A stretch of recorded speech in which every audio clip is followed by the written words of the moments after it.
बस्तर, जहाँ जंगल हैं, पहाड़ हैं, खूबसूरती है, लेकिन इसी मिट्टी में छिपे हैं संघर्षों के अनगिनत किस्से। इन्हीं अनकही कहानियों को पर्दे पर उतारने का प्रयास करती है फिल्म माटी। फिल्म की कहानी भीमा और उर्मिला के इर्द गिर्द घूमती है। भीमा, जिसके पिता की हत्या नक्सली कर देते हैं और उसे मजबूरन उसी संगठन में शामिल कर लिया जाता है।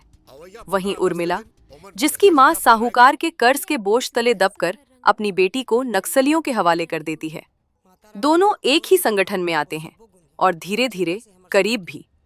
लेकिन कहानी तब मोड़ लेती है जब दोनों मुख्य धारा में लौटने का फैसला करते हैं। क्या वे लौट पाते हैं? क्या उनका प्यार बच पाता है? और क्या नक्सली उन्हें जिंदा छोड़ते हैं या नहीं?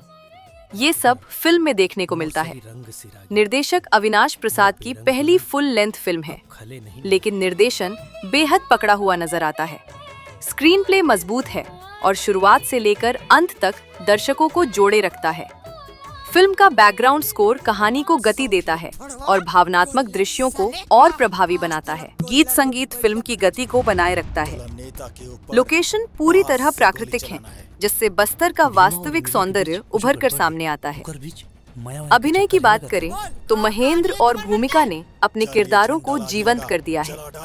अन्य कलाकार, चाहे धर्मा का किरदार हो या नक्सल चीफ, सभी ने प्रभाव छोड़ा है।